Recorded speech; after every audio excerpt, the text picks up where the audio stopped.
അടിച്ചു തുറക്കുന്ന വേഗത്തിൽ ലൈഫ് മാറും. അതുപോലെ തന്നെ ഫാഷനും ഏറ്റവും ട്രെൻഡിംഗ് ആയ വസ്ത്രവിസ്മയവുമായി ലുലു സാരീസ് അവതരിപ്പിക്കുന്നു ജോയ് ഓഫ് സെലിബ്രേഷൻ. മറ്റാർക്കും നൽകാനാവാത്ത വിലക്കുറവും വൈവിധ്യവും ഡിസൈനുകളും ലൈഫ് കളറാക്കുവാൻ ലുലു സാരീസ് നിങ്ങൾക്കൊപ്പമുണ്ട് എന്നും എപ്പോഴും. ചെറിയ പെരുന്നാളിന്റെ വലിയ സന്തോഷങ്ങൾക്ക് പകിട്ടേകാൻ വർണ്ണ വിസ്മയമൊരുക്കി ഇമ്മാനുവൽ സിൽക്സിൽ 100 റംദാൻ സെയിൽ. എല്ലാ പർച്ചേസുകൾക്കും നേടാം വൻ വിലക്കുറവിനോടൊപ്പം കൈനിറയെ സമ്മാനങ്ങളും. സൗന്ദര്യവും പ്രൗഢിയും ഇഴചേരുന്ന പട്ടുപുടവകൾ, സെലിബ്രേഷൻ വെയറുകൾ, ഫാഷൻ വെയറുകൾ, മികച്ച ജെന്റ്സ് ബ്രാൻഡുകൾ, വർണ്ണമനോഹരങ്ങളായ കിഡ്സ് വെയറുകൾ തുടങ്ങിയവയുടെ കണ്ണഞ്ചിപ്പിക്കുന്ന കളക്ഷനുകൾ. ഈ ചെറിയ പെരുന്നാൾ ആഘോഷമാക്കാൻ ഇമ്മാനുവൽ സിൽക്സിലേക്ക് സ്വാഗതം. Emmanuel silks, Kanhangad, Kannur, Payyanur, Iritty and മേലെ പട്ടാമ്പി.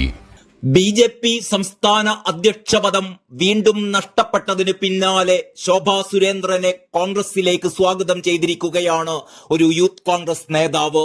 യൂത്ത് കോൺഗ്രസ് മലപ്പുറം ജില്ലാ പ്രസിഡന്റ് ഹാരിസ് മുദൂർ ആണ് സ്വാഗതം ചെയ്തിരിക്കുന്നത്.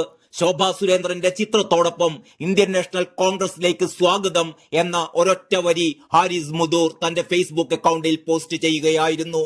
നിലവിലെ സംസ്ഥാന അധ്യക്ഷൻ കെ സുരേന്ദ്രൻ, മുൻ കേന്ദ്ര സഹമന്ത്രി വി മുരളീധരൻ, മുതിർന്ന നേതാവ് എം.ടി. രമേശ്, ശോഭാ സുരേന്ദ്രൻ മുതലായ വലിയ പേരുകളെയെല്ലാം വെട്ടി രാജീവ് ചന്ദ്രശേഖറിനെ സംസ്ഥാന അധ്യക്ഷനാക്കാൻ കേന്ദ്ര നേതൃത്വം തീരുമാനമെടുത്തതിൽ പാർട്ടിക്കുള്ളിൽ അസ്വസ്ഥതയുണ്ട് എന്ന ഊഹാപോഹങ്ങൾക്ക് പിന്നാലെയാണ് യൂത്ത് കോൺഗ്രസ് നേതാവിന്റെ ഈ ക്ഷണം.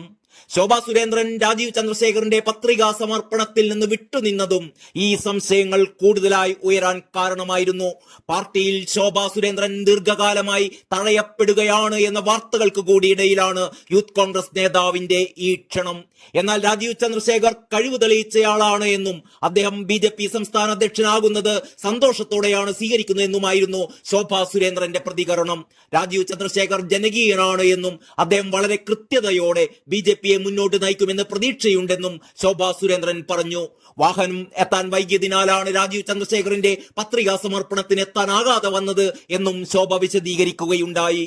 അതേസമയം വിദ്യാർത്ഥി പരിഷത്തിലൂടെയും മറ്റും രാഷ്ട്രീയം തുടങ്ങി ബി.ജെ.പിയുടെ നേതൃനിരയിലേക്ക് വന്നവരെയെല്ലാം ഒറ്റയടിക്ക് പിന്തള്ളിക്കൊണ്ട് രാജീവ് ചന്ദ്രശേഖർ അധ്യക്ഷ പദവിയിലേക്ക് കടന്നതിനെതിരെ പാർട്ടിയിൽ അസ്വസ്ഥതകൾ ഉണ്ടാകുമെന്നാണ് കോൺഗ്രസിന്റെ കണക്കുകൂട്ടൽ. കൃത്യമായ ഇടവേളകളിൽ പാർട്ടിക്കകത്ത് മാറ്റങ്ങൾ ഉണ്ടാകാറുണ്ട് എന്നും മാറ്റത്തെ എപ്പോഴും സ്വാഗതം ചെയ്തിട്ടേയുള്ളൂ എന്നുമാണ് നിലവിലെ ബി.ജെ.പി. സംസ്ഥാന അധ്യക്ഷൻ കെ സുരേന്ദ്രൻ പ്രതികരിച്ചത്. ബി.ജെ.പി. മാത്രമാണ് ഇത്തരത്തിൽ സമയാസമയങ്ങളിൽ കൃത്യമായ ഇടവേളകളിൽ പാർട്ടിയുടെ ബൂത്ത് തലം മുതൽ അഖിലേന്ത്യാ തലം വരെയുള്ള പുനഃസംഘടന പൂർത്തിയാക്കുന്നത്. എത്ര പേർക്ക് വേണമെങ്കിലും നോമിനേഷൻ കൊടുക്കാമെന്നും സംഘടനാ തിരഞ്ഞെടുപ്പ് പ്രക്രിയയിൽ തനിക്ക് ഇടപെടാൻ അവകാശമില്ലെന്നും അദ്ദേഹം പറഞ്ഞു. അതേസമയം സംസ്ഥാനത്ത് പുതിയൊരു രാഷ്ട്രീയ മുന്നേറ്റം ലക്ഷ്യമിട്ടുകൊണ്ടാണ് തികച്ചും അസാധാരണമാം വിധം പുതിയൊരു മുഖത്ത് തന്നെ പാർട്ടി സംസ്ഥാന അധ്യക്ഷ സ്ഥാനത്ത് ബി.ജെ.പി. കേന്ദ്ര നേതൃത്വം നിയോഗിച്ചത് എന്ന് തന്നെ വേണം കരുതാൻ. ലോക്സഭാ തിരഞ്ഞെടുപ്പിൽ തിരുവനന്തപുരത്ത് നടത്തിയ മികച്ച പ്രകടനവും യുവാക്കളെ പാർട്ടിയിലേക്ക് ആകർഷിക്കുക എന്ന ദൗത്യവും മുൻനിർത്തിയാണ് മാറുന്ന കാലത്തെ വികസനത്തിന്റെ മുഖമായി രാജീവ് ചന്ദ്രശേഖറിനെ ബി.ജെ.പി. കേന്ദ്ര നേതൃത്വം അവതരിപ്പിച്ചിരിക്കുന്നത്. അവസാന നിമിഷം വരെ ശോഭാ സുരേന്ദ്രനായിരുന്നു പരിഗണനയിലെങ്കിലും അടുത്ത നിയമസഭാ തിരഞ്ഞെടുപ്പിൽ ശോഭയെ മുൻനിർത്തി മത്സര ആവേശം വർദ്ധിപ്പിക്കുകയാണ് ഉചിതമെന്ന അമിത്ഷായുടെ അഭിപ്രായമാണ് രാജീവ് ചന്ദ്രശേഖറിലേക്ക് നിയോഗമെത്താനിടയാക്കിയത്. കേരള എൻ.ഡി.യുടെ വൈസ് ചെയർമാനായിരുന്ന രാജീവ് ചന്ദ്രശേഖർ സംഘപരിവാർ പശ്ചാത്തലമില്ലാതെ പാർട്ടി സംസ്ഥാന പ്രസിഡന്റാകുന്ന ആദ്യ ബി.ജെ.പി. നേതാവാണ്.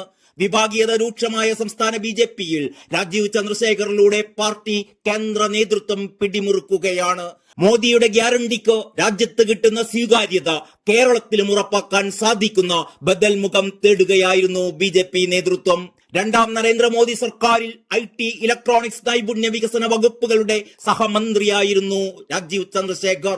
കർണാടകയിൽ നിന്നും 3 തവണ രാജ്യസഭാംഗമായിരുന്നിട്ടുണ്ട്. 2 പതിറ്റാണ്ടിന്റെ രാഷ്ട്രീയ അനുഭവത്തോടെയാണ് രാജീവ് ചന്ദ്രശേഖർ ബി.ജെ.പിയുടെ സംസ്ഥാന അധ്യക്ഷനാകുന്നത്.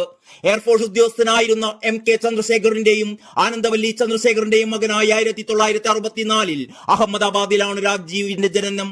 മണിപ്പൂർ ഇൻസ്റ്റിറ്റ്യൂട്ട് ഓഫ് ടെക്നോളജിയിൽ നിന്ന് ഇലക്ട്രിക്കൽ എഞ്ചിനീയറിംഗിൽ ഡിപ്ലോമയും ചിക്കാഗോയിലെ ഇലിനോയ്സ് ഇൻസ്റ്റിറ്റ്യൂട്ട് ഓഫ് ടെക്നോളജിയിൽ നിന്ന് കമ്പ്യൂട്ടർ സയൻസിൽ മാസ്റ്റർ ബിരുദവും നേടി. 1988 മുതൽ 91 വരെ അമേരിക്കയിലെ ഇന്റൽ കമ്പ്യൂട്ടർ കമ്പനിയിൽ കമ്പ്യൂട്ടറിന്റെ ചിപ്പ് പ്രോസസർ നിർമ്മിക്കുന്ന IT ഉദ്യോഗസ്ഥനായി ജോലി നോക്കിയിട്ടുമുണ്ട്.